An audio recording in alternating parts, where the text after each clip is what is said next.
Trumpas sako, kad JAV perims Gazos ruožą. JAV prezidento Donaldo Trumpo teigimu, Jungtinės valstijos perims Gazos ruožą ir užsiims karo nunokotos Palestinos pakrantės teritorijos plėtra. Jis priklausys mums ir mes būsime atsakingi už visų pavojingų nesprogusių bombų ir kitokių toje zonoje esančių ginklų nukenksminimą. Zoną išlyginsime ir atsikratysime sugriautų pastatų.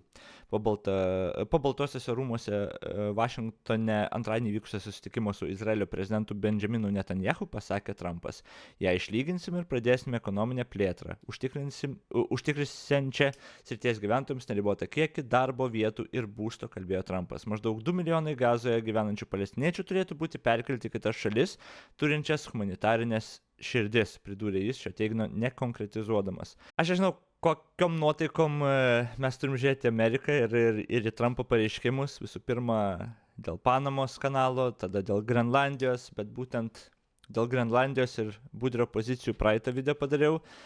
Trumpam priminti, Budrio teiginiai buvo: Lietuva nesirenka ne vienos pusės, Lietuva sako, kad mes esame visi sąjungininkai, kurios sieja tiek ilgametis bendradarbiavimas, tiek kiti įsipareigojimai vieni kitiems. Ir tokia dvasia mes sprendžiame visus klausimus, kurie mums tarpusavėje iškyla.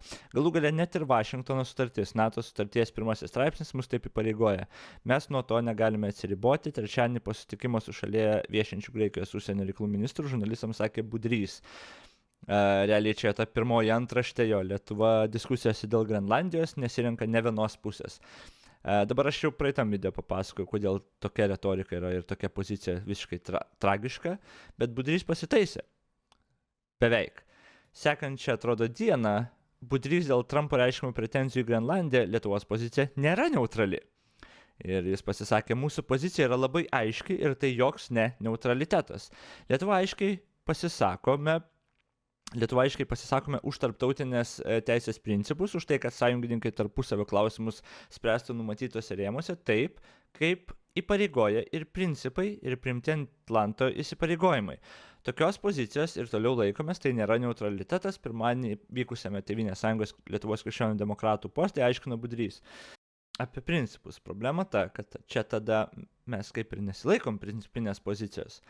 Nes jeigu Amerika nusprendžia kalbėti vos ne tais pačiais žodžiais kaip Putinas, tai mes tada kaip ir nesilaikom principinės pozicijos.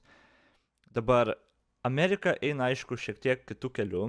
Va čia bando labiau, nežinau, sandorį sudaryti, tarkim šitaip, tai pačiai Ukrainai mes jums padėsim ginklais, jeigu ten mineralų duosit paskui, ten okei. Problema yra ta, kad jeigu tuos dalykus, kuriuos sako Trumpas, pasakytų Putinas, mūsų Lietuvos pozicija nebūtų nei neutrali, nei tokia dviprasmiška, nes ką Budrys daro, čia taip pat tik dviprasmiška tokia pozicija, kur galim suprasti kaip norim. Mes neutralūs, bet ir neneutralūs, ir tada mes čia pagal įstatymą tarptautinę teisę vadovausimės ir tegu jie visi išsprendžia pagal teisę, bet mes pozicijos neprisiemam jokios principinės, nes mes laukiam, kol pažiūrėti, ar draugelį mūsų susitars ar ne. Bet čia ir yra tas dviprasmingumas, kur tu neišreiški pozicijos, o neišreiškimas pozicijos nebūtinai reiškia neutraliteto, bet taip pat blogai. Neišreiškimas pozicijos, kai kažkas labai akivaizdžiai sako, kad ar pažeis tą įstatymą, ar jau dabar grasina, pavyzdžiui, ginklu. Nes Trumpas, vėlgi, praeitą video minėjau, netmeta galimybės kariuomenę savo Grenlandijos klausimą išspręsti. O tai jau turėtų peržengti visas ribas ir ta kalba ir retorika neturėtų būti priimtina mums, ypač kaip lietuviams, ir mes turėtume aiškiai turėti poziciją to klausimu.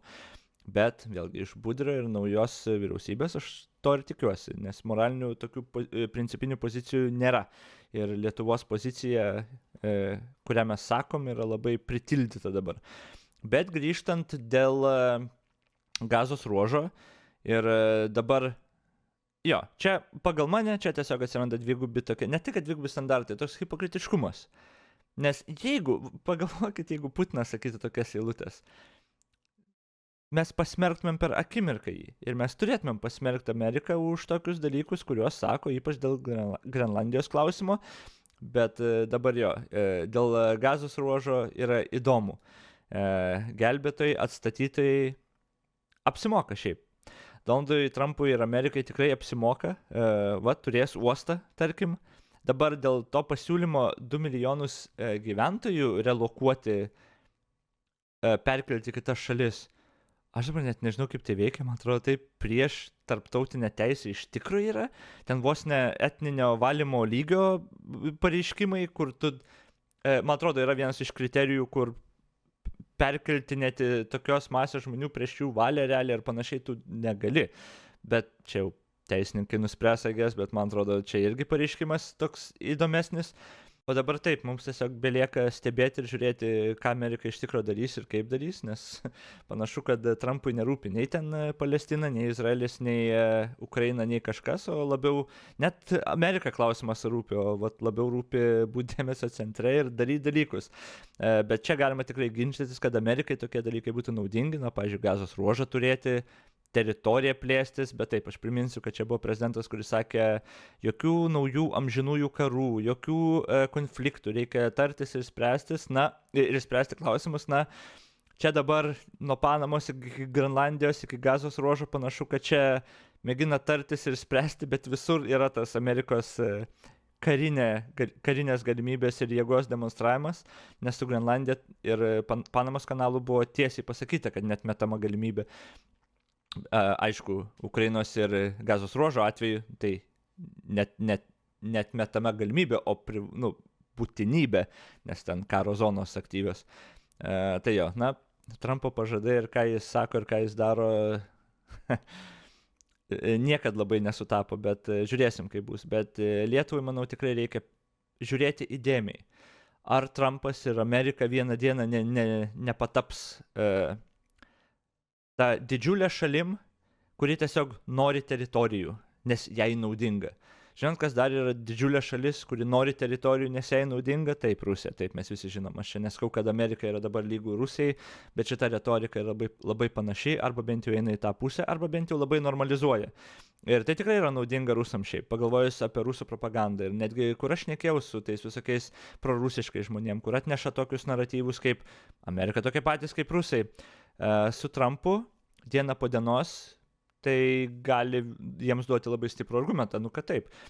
Ir tada liks klausimas, kodėl mes esam tada Amerikos pusėj, o ne Rusijos pusėj, jeigu jie būtų tokie pat blogi. Ir taip, Amerika mūsų nėra okupavusi, jeigu tai vienintelis kriterijus. Bet man tada įdomu, kas būtų, jeigu vieną dieną Amerika pasakytų, arba netgi dabar Amerika pasakytų, lygiai taip pat, kaip pasakė, kai jiems Grenlandijos reikia, jeigu pasakytų, jiems reikia Baltijos jūros uosto. Pavyzdžiui, jiems reikia Klaipėdos uostų kažkokių ar Baltijos šalių. Kas būtų tada, kai didelė galinga valstybė tiesiog turi strongmeną savo, arba bent jau tą, kuris nori būti strongmenu, ir jam vienodai tarptautinė teisė ir panašiai. Man atrodo, mūsų pozicija dabar neturėtų būti, pažiūrėkim ir pamatykim, kaip darys, kaip Budrys siūlo. Tarptautinę teisę palaikom, bet nesmerkiam žmogaus, kuris grasina pažeist tą tarptautinę teisę. Man atrodo, tai nėra rišli ar logiška pozicija, bet jo, eilinė naujiena iš Trumpo nesąmonių pasakytų.